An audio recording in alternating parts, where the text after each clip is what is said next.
Halo para pedagang dan investor yang budiman. Komunitas analitis berhubungan sistem Guru Markets. Kita mulai dengan informasi umum tentang perusahaan.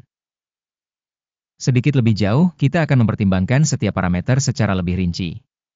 Jika perlu, Anda dapat menjedanya. Anda dapat mempertimbangkan setiap parameter organisasi yang diteliti dengan cermat. Sekarang kita akan membandingkan indikator fundamental perusahaan saat ini Smith Douglas Homes Corp., ticker SDHC. Ulasan ini dibuat berdasarkan informasi terkini per 12 April 2025. Berdasarkan klasifikasi Guru Markets, perusahaan Smith Douglas Homes Corp. Termasuk dalam subkategori akomodation. Ada 50 perusahaan yang mengikuti penilaian dan ini sangat representatif. Kita akan melihat keputusan yang dibuat di akhir video. Hasil bagi perusahaan adalah 7,5 dari 10 poin. Skor rata-rata untuk subkategori adalah 1,9 poin. Jika Anda melihat secara luas, di seluruh pasar A secara keseluruhan, kita akan melihat bahwa hasil rata-rata untuk keseluruhan pasar secara keseluruhan adalah 1,9 poin.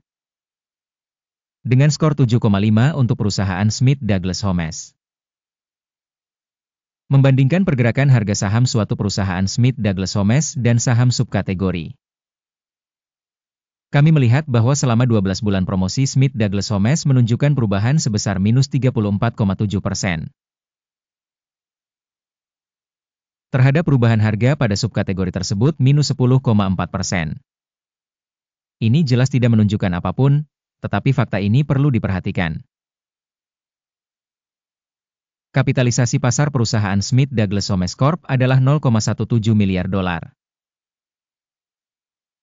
Kapitalisasi pasar subkategori ini adalah 307 miliar dolar. Smith Douglas Homes Corp. Memiliki saham sebesar 0,055% dan merupakan salah satu perusahaan yang sangat kecil di subkategori tersebut. Kapitalisasi neraca perusahaan diperkirakan mencapai 0,07 miliar dolar. Dengan kapitalisasi neraca subkategori 83 miliar dolar.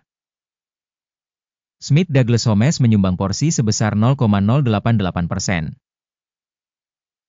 Setelah membandingkan saham yang diduduki bursa dan kapitalisasi neraca, kita akan melihat sebagai berikut. Membagikan Smith Douglas Homes Corp. Pada suatu subkategori dalam hal penilaian kapitalisasi pasar saham sebesar 0,055%. Kapitalisasi neraca sebesar 0,088%. Ini 60% lebih besar dari pangsa nilai pasar.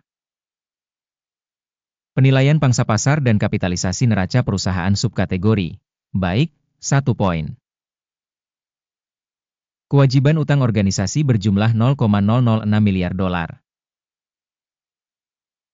Kapitalisasi utang terhadap buku adalah 8,6% dari modal. Hasil hutang perusahaan, sangat bagus, 2 poin. Harga saham perusahaan terhadap saldo laba adalah 10,5.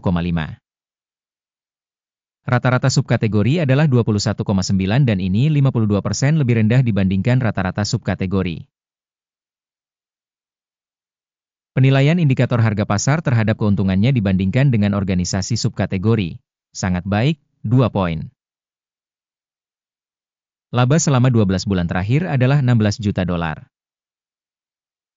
Pendapatan masa depan selama 12 bulan ke depan diperkirakan sebesar 15 juta dolar. Yaitu 4,9% lebih rendah dari angka saat ini. Penilaian proyeksi indikator keuntungan masa depan dibandingkan dengan perusahaan dalam subkategori, lumayan, 0 poin. Nilai perusahaan terhadap saldo pendapatan adalah 0,2. Rata-rata pada subkategori 2, yaitu 90% lebih rendah dibandingkan subkategori. Penilaian harga pasar perusahaan terhadap indikator pendapatan dibandingkan dengan indikator perusahaan pada subkategori. Baik, 1 poin. Pendapatan selama 12 bulan terakhir adalah 980 juta dolar. Pendapatan ke depan untuk 12 bulan ke depan diperkirakan mencapai 930 juta dolar. Ini 5% lebih sedikit dari sekarang.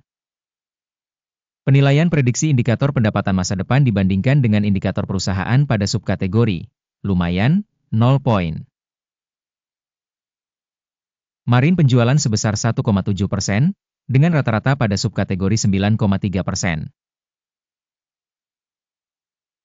Selisih rata-rata subkategori dengan kinerja perusahaan adalah 7,6%. Penilaian profitabilitas penjualan dibandingkan dengan indikator perusahaan dalam subkategori. Lumayan, 0 poin. Pangsa perusahaan dilihat dari jumlah pegawai pada subkategori tersebut sebesar 0,084%. Yang 53% lebih besar dari pangsa kapitalisasi pasar. Dan fakta ini mencerminkan ketidakseimbangan harga pasar perusahaan Smith Douglas Homes Corp, bukan ke arah meremehkan. Jumlah modal pasar per karyawan perusahaan adalah $365.000. Dan untuk subkategorinya $556.000. Selisih rata-rata subkategori dengan kinerja perusahaan sebesar 34,4%. Penilaian jumlah modal per karyawan dibandingkan dengan indikator pada subkategori. Baik, 0,5 poin. Keuntungan per karyawan adalah $34,600. Dengan rata-rata untuk subkategori $25,400. Dan selisih antara rata-rata subkategori dan kinerja perusahaan adalah 36%. Penilaian keuntungan perusahaan per karyawan dibandingkan dengan indikator perusahaan pada subkategori. Baik, 0,5 poin. Bagian penjualan per karyawan perusahaan adalah $2.111.000. Di subkategori ada $274.000. Selisih rata-rata subkategori dengan kinerja perusahaan sebesar 670%. Penilaian penjualan per individu karyawan dibandingkan dengan indikator pada subkategori. Baik, 0,5 poin. Saham yang mengalami short adalah 6,7%, dibandingkan dengan rata-rata subkategori sebesar 3,9%. Ini merupakan indikator kemungkinan risiko tekanan jangka pendek. Indikator teknis RSI 14 menunjukkan tingkat 42% untuk perusahaan Smith Douglas Homes Corp. Untuk subkategori, tingkat RSI 14 adalah 41%. Berpotensi, sekuritas subkategori tersebut dinilai dengan cara yang sama seperti saham perusahaan Smith Douglas Homes. Penilaian aktual saham perusahaan adalah sekitar $18,74. Target harga konsensus untuk saham perusahaan adalah sekitar $20,39.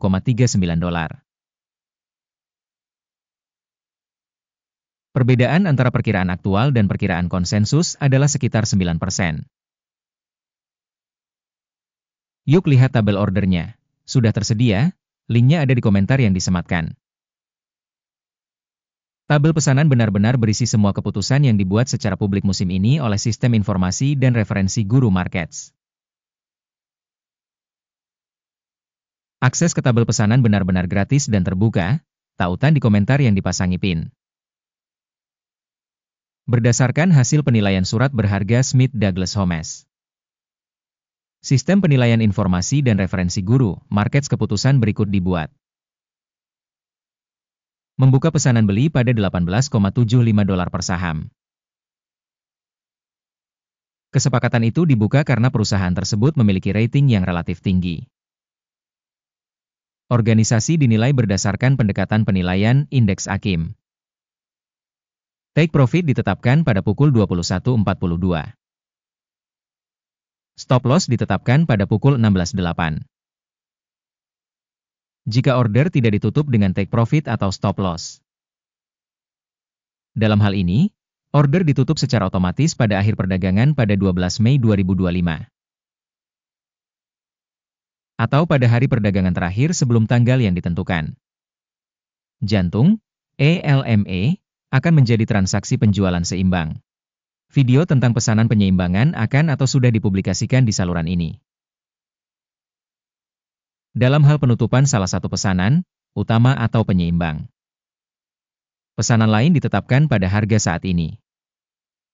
Terima kasih banyak telah menonton sampai akhir dan menggunakan sistem informasi dan referensi dari Guru Markets. Kalian semua benar-benar penonton terbaik.